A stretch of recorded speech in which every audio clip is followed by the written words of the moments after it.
practicando el horror. El horror, como todos sabemos, fundamentalmente se caracteriza por no tener límites. Es decir, uno entra en un terreno en donde todo es posible. Entonces, hay una serie de topes, de vallas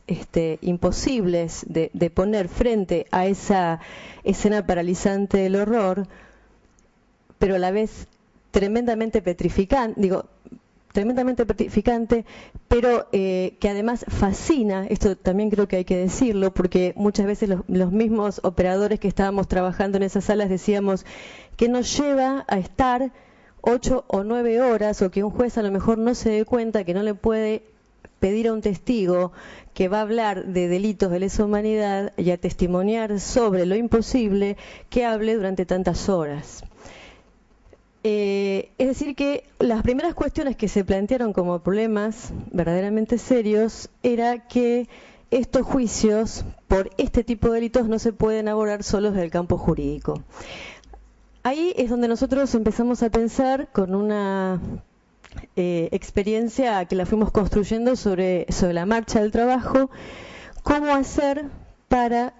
trabajar en primer lugar con los operadores judiciales, con los fiscales y con los jueces, para poder pensar que esto que se iba a juzgar 35 años después o 30 años después en la Argentina no tenía la misma temporalidad cronológica que tiene un testimonio de un hecho que acaba de acontecer, y que estos testigos no eran testigos de situaciones que podían relatar sin que tuviera consecuencias directas en su cuerpo. De hecho, un testigo de una audiencia una vez dijo: cada vez que yo tenía que testimoniar acerca de lo que me había ocurrido frente a algún colega, algún amigo, algún profesional, yo sentía que estaba recordando los hechos. Lo que me pasó en la audiencia frente al tribunal es que los reviví. Y ese acontecimiento y esa diferencia abismal, diría yo, entre rememorar y revivir, ¿sí?, volver a estar en la escena de los hechos para poder transmitirlos, es central de entender, sobre todo de parte de quienes van a interrogar a estos testigos, porque implica todo el tiempo manejarse en una especie de barrera frente al pudor que tiene que traspasar la víctima para hablar de los sometimientos y humillaciones a los que ha tenido que transitar, pero además en los casos en donde sobre todo hay que plantear, testimoniar sobre delitos de índole sexual, por supuesto que nunca es sin consecuencias para quien tiene que hablar de eso. De hecho, también una cuestión que nos encontramos en el transcurso de los juicios es que muchas mujeres por primera vez testimoniaban de estos episodios y que su familia se enteraba de esto en la audiencia, tantos años después, décadas después. En un caso en particular, y para poner un ejemplo específico del tema del que estamos hablando, el sesgo que había tomado el episodio de violencia sexual a una ex detenida de un centro clandestino de detención era que luego de la violación le habían dicho que ella ahora sí que no iba a poder tener hijos, algo de lo que se mencionó acá, que yo creo que es el punto específico respecto al universo de lo materno en el campo de concentración. Y en ese momento, cuando ella lo relata, recuerda y dice que rememora olores y cuestiones que nunca habían vuelto, por esto digo lo de revivir, ¿no? Nunca habían vuelto a aparecer en ella, pero el impacto que produjo cuando ella contó que justamente le habían dicho no vas a poder tener hijos y sus 3 hijos estaban en la sala escuchando este testimonio, produjo una potencia y un impacto, digamos, en todos los que estábamos allí presentes, que verdaderamente era una especie de terreno del horror por un lado, pero también del terreno ético, digamos, de ese campo de resistencia que han tenido muchas de las sobrevivientes. Por otro lado, algunos casos en los que nosotros tuvimos que trabajar y acompañar, porque cuando esto se reabre entonces, lo que yo les decía es que el Estado no podía responder con los paradigmas, sobre todo técnicos que los juzgados tenían implementados para llevar adelante los juicios, sino que hubo que pensar estrategias en donde los testigos se sintieran que algo de lo que les pasaba con las resonancias de sus testimonios podían ser alojados en otros circuitos de trabajo, y ahí es donde empezamos a pensar que el acompañamiento no era una cuestión más, sino un hecho central en las políticas de reparación que el Estado tenía que aplicar, porque en la medida en que estas víctimas del terror de Estado, ahora dando testimonio frente al Estado, 3 décadas después de lo ocurrido, tenían que sentir que verdaderamente había un gesto de reparación contundente y que era alojar lo que les estaba ocurriendo a ellos con volver a testimoniar luego de tantos años. Por lo tanto, le hemos dado una significación y una definición nueva a lo que era el concepto de acompañamiento más tradicional y que tenía que ver para nosotros con acompañar todo un proceso de construcción de memoria y construcción de esos relatos, sobre todo porque los efectos en el momento en que, a veces, esto no lo calculan algunos operadores de los juzgados, pero en el momento en que una persona es citada a declarar, que en algunos casos se hacía al comienzo de los juicios por una notificación policial, y llegaba a su casa, ¿no?, una notificación con un policía. A veces incluso ha ocurrido en algunos lugares del interior que esto sucedía a la noche. Verdaderamente ya ese hecho, que podría ser considerado, digamos, no tan importante, ya ponía al testigo o al próximo testigo en una situación de mucho temor frente a lo que eso se verificar. Primero porque quien venía a notificarlo era alguien que representaba simbólicamente a la fuerza que lo había desaparecido o lo había torturado, y que efectivamente eso ya rompía de alguna manera con el impacto que se pretendía, que era que el testimonio tenga finalmente una consecuencia reparadora. Es decir, es reparador un testimonio en la medida en que el cuidado sea absoluto, en el sentido de ubicar eso como una lógica verdaderamente de reconstrucción, de memoria, de dignidad de las víctimas, pero no solo por testimoniar. ¿Por qué? Porque muchos jueces, en las preguntas que le dirigen a los testigos, ofenden a los testigos, humillan a los testigos, porque muchas veces se les ha ocurrido, por ejemplo, en algunos lugares, hubo creo que solo un caso, pero ocurrió, hacer un careo. Claro, por supuesto, esto no es algo que esté prohibido, pero en los juicios de lesa humanidad, hacer un careo para verificar si una persona que fue torturada, ¿sí?, por otra persona pueda estar al mismo nivel hablando, la verdad que tiene algo, esa escena, que es tremendamente indigna. Entonces, estas cuestiones son las que empezamos a introducir como elementos de análisis para ver si se podían llevar adelante estos juicios con un sesgo de dignidad a las víctimas, porque en definitiva el Estado, si va a asumir el juzgamiento de estos crímenes, es decir, que afectan a la humanidad en su conjunto, no lo podía hacer de cualquier manera. En ese sentido, entonces, empezamos un trabajo de construcción de una red de profesionales que se formaron con nosotros, que tratamos de acompañar a toda la cantidad de testigos que hay en este momento en el país, que, digamos, en los últimos, del 2006 a esta parte, ya son cerca de 60 juicios los que se llevaron adelante, con un cúmulo de testigos alrededor de 4.500 hasta ahora, pero que va a implicar en los próximos años un número mucho mayor. Sin ir más lejos, el próximo tramo de ESMA son 700 testigos, es decir, que verdaderamente la magnitud de lo que se está juzgando en la Argentina es muy imponente, y eso requiere cada vez una construcción mayor y un esfuerzo mayor y un compromiso mayor de todos los sectores que intervenimos en la construcción de ese espacio testimonial. Ayer estaba en una mesa con el juez Rosansky y verdaderamente lo que decíamos luego de la mesa es que nosotros hemos llegado a construir un espacio que era impensable hace tan solo 5 o 6 años atrás, que es estar en una mesa para hablar de juicios, un juez y la directora de un centro de asistencia, también del Estado, pero que también refleja el compromiso de dos poderes del Estado, el Ejecutivo y el Judicial, para llevar adelante una verdadera política de Estado y no terminar, sino en esa dimensión que teníamos, que era muy, muy pequeña al comienzo, que era, bueno, vamos a acompañar y estar al lado de los testigos. No, vamos a construir una política de reparación que implique, además, poder decirle a los jueces que en aquellos casos donde una mujer no quiera testimoniar, no tenga que ser peritada psicológicamente por peritos del cuerpo médico forense, que verdaderamente además tienen una formación muy rígida, digamos, para evaluar este tipo de situaciones, y que en todo caso estábamos disputando para que el Centro Ulloa, que digamos depende del Secretaría de Derechos Humanos de la Nación, pueda tener validez en la extensión de certificados que hicieran pie en otro tipo de elementos internacionales o de instrumentos internacionales como el Protocolo de Estambul, etcétera, etcétera. En donde el punto central, digamos, en términos filosóficos, es que el terrorismo de Estado ha afectado el proyecto de vida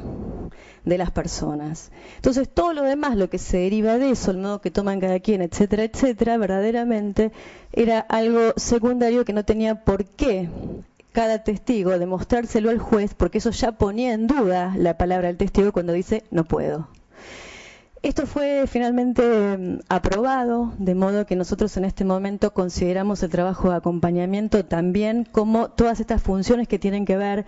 con la certificación de los documentos, de los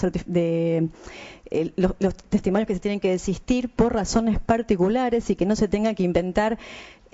cuadros clínicos psicopatológicos y hacer pie en la nosología psiquiátrica y en los manuales de psiquiatría, que además los que se utilizan son fundamentalmente los de Estados Unidos y fueron escritos mucho antes incluso, digamos, de que se pensara que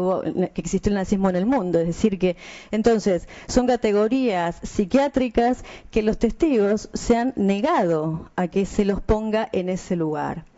Porque tienen razón. ¿Cómo vamos a apelar nosotros a un cuadro psiquiátrico para decir que no puede testimoniar acerca del horror en un juicio por delito de lesa humanidad? Eso corta cualquier lógica de reparación. Entonces, sí logramos a partir de esta pelea que, digamos, fue día a día, porque en este sentido creo que fuimos construyendo justamente una modalidad que le íbamos inventando sobre la marcha. Logramos el año pasado escribir un protocolo de intervención para el tratamiento de testigos víctimas que fue presentada en la Corte Suprema de Justicia de la Nación, y entonces cuando el presidente de la Corte presentó el protocolo y dijo que esto era el elemento que tenían que utilizar los jueces para poder abordar lo que significaba el tratamiento a los testigos, para nosotros fue verdaderamente un acontecimiento que nunca habíamos calculado. En ese momento le pudimos decir a los jueces que nosotros habíamos hecho una inversión del concepto penal de la figura del testigo, es decir, habíamos invertido, en lugar de hablar del testigo víctima, todo el tiempo en el texto hablábamos de la víctima testigo, porque nos parecía fundamental priorizar la condición de víctima cuando estaba sentado y llamado a declarar, y que eso implicaba un cuidado extra de la condición de testigo, que aquello que uno que no cuida de un testigo lo tiene que cuidar de una víctima, y sobre todo una víctima de este tipo de delitos, porque es el Estado, es una posición paradojal, es el Estado quien juzga los crímenes que cometió el propio Estado. Es decir, que si se nos olvida de eso por un minuto, verdaderamente, como alguna vez le dije a un juez, ¿qué pensaban que estábamos juzgando? ¿No? Es decir, esta es la paradoja de la cual no nos podemos mover. En ese sentido, me parece que justamente poder producir esta inversión a nosotros nos permitió que algunos jueces hicieran lugar a lo que ellos mismos les sucedía en el transcurso de estas audiencias y en estos juicios, y ellos empezaron a decirnos, bueno, ¿y ahora quién nos contiene a nosotros? Porque terminamos un juicio y verdaderamente los efectos sobre nosotros, de todas las modalidades posibles, los sueños, los temores que aparecen, las recurrencias de algunas ideas, etcétera, etcétera, generaban realmente situaciones de mucha indefensión, y que los jueces, poco habituados quizás a encontrarse en un lugar, ¿no? Atravesados por tanto dolor en la situación de juzgar, verdaderamente también creo que pudieron entender la dimensión de lo que ocurrió en la Argentina. Esa dimensión nos sorprende todos los días, porque cuando pensamos que ya escuchamos todo, después de tantos años de juicios y de testimonios y de audiencias y de gente que después asistimos, porque en el centro asistimos lo que queda resonando esas audiencias, y entonces a lo mejor unos meses después de dar un testimonio vienen familiares de ese testigo a consultar para comenzar tratamientos porque están con angustias y demás. Digo, sobre todo porque sabemos también que el terrorismo de Estado se caracteriza por generar consecuencias, no en la generación en donde interviene, sino consecuencias transgeneracionales, es decir, que los efectos de lo que ocurrió se continúan y se siguen produciendo en las generaciones futuras. En ese sentido, entonces, a nosotros, cuando nos llegan estas consultas y podemos empezar a pensar cuál es la magnitud de lo que ocurrió, nos encontramos con casos en donde además como funcionarios del Estado tenemos que responder dentro de lo que son las leyes de reparación, las lógicas de intervención de la reparación integral, etcétera, etcétera, pero que se salen todo el tiempo de los casilleros que tenemos dentro de lo que el Estado contempló en las leyes y en todos los programas de asistencia. Entonces, por ejemplo, dos ejemplos cortitos. Uno es que a raíz de la intervención que nosotros hicimos el año pasado con lo que fue el juzgamiento el anteaño Automotores Orletti, y bueno, para también traer un caso vinculado a Uruguay, nosotros hicimos el acompañamiento de las víctimas que llegaban a la Argentina desde Uruguay, pero nuestra gran preocupación era, bueno, ¿qué pasa? O sea, ¿quién ataja a esas víctimas cuando vuelven a su país? ¿Quién las agarra? ¿No? A veces en el sentido literal, porque lo que uno vivencia en esas audiencias es que incluso los cuerpos se desarman. Entonces, trabajamos en el acompañamiento de esas víctimas. Empezamos ahí un trabajo de coordinación, digamos, muy interesante que presentó Maricel recién. Después, en otra jornada, vamos a contar lo que se está haciendo en Uruguay con el terreno del acompañamiento. Pero en esa audiencia, en una de esas audiencias, una chica que fue apropiada por uno de quienes unos represores que comandaban justamente lo que se llamaba Automotores Orletti, planteó que ella, algo que dijo recién la abogada colombiana,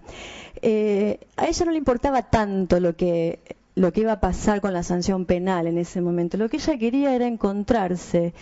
luego de 30 años con la persona que la había apropiado, la había arrancado a los brazos de su madre, había pretendido constituirse en su padre, pero además había abusado de ella toda su vida.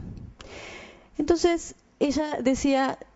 a mí no me importa la sanción penal, no sé cuál va a ser, ninguna sanción me alcanza en definitiva. O sea, pase lo que pase, le den los años que le den, a mí estas marcas son para toda la vida y eso no tiene reparación. Sí quiero encontrarme ante el juez, ante el tribunal,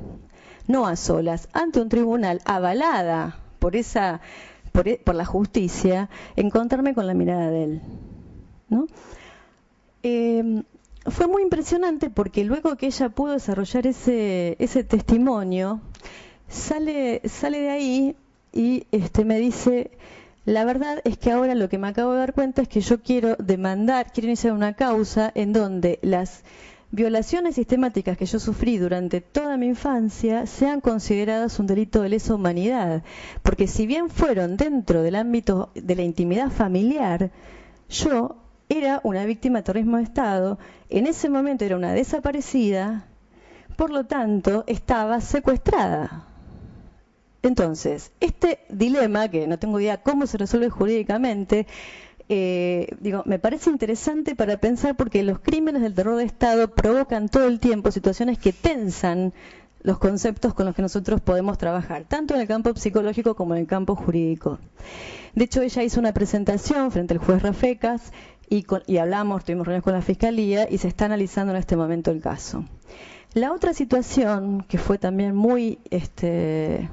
complicada de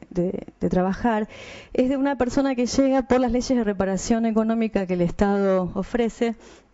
En particular, hay varias leyes de reparación en la Argentina, en particular la última ley que es la que repara a las personas que siendo menores de edad fueron detenidos en relación a sus padres. Mal llamada ley de hijos porque en realidad no repara la condición de hijos, pero es una de las situaciones que repara, es la detención en relación a sus padres.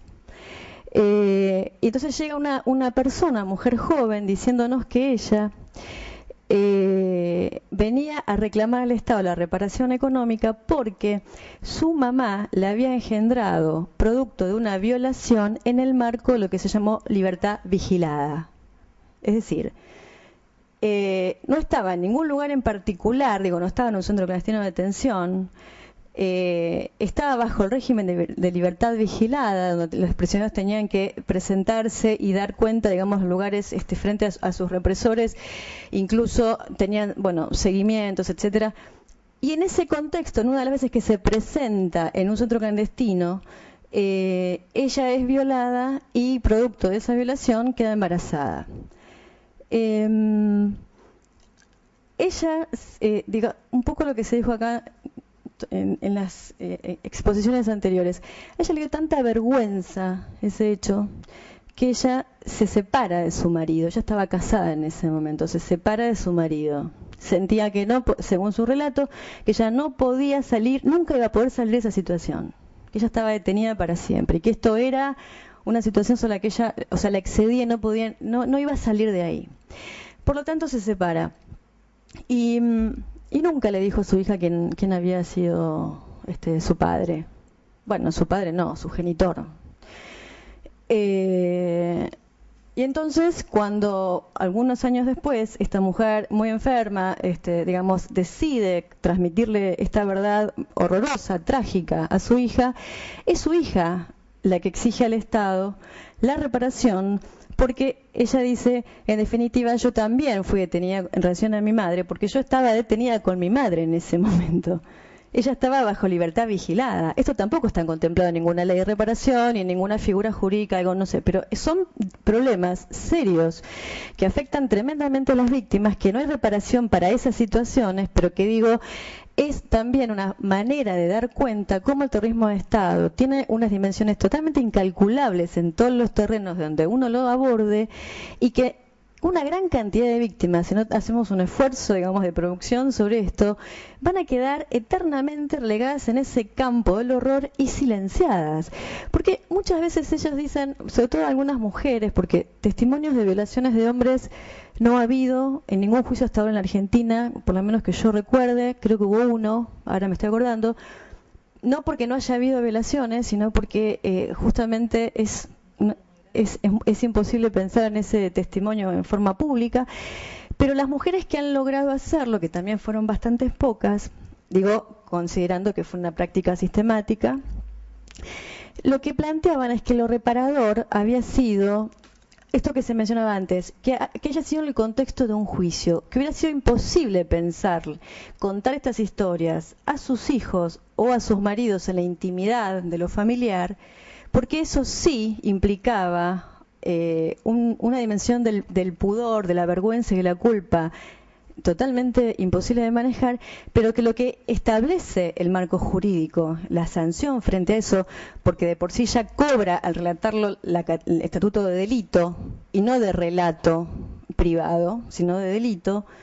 establece un límite a ese pudor. Entonces a mí me parece que en ese sentido, todas estas reflexiones que nosotros podemos hacer, porque en todo caso trabajamos con las consecuencias, ¿sí? Con las consecuencias de lo que ocurrió, me parece que en esa interlocución con los jueces vamos a poder lograr construir verdaderamente un enjuiciamiento de estos delitos a la medida de lo que estos delitos requieren. Por último, tengo que mencionar también que, y después se los voy a acercar a las organizadoras del evento, que en la acordada de casación de la Corte de Casación Penal,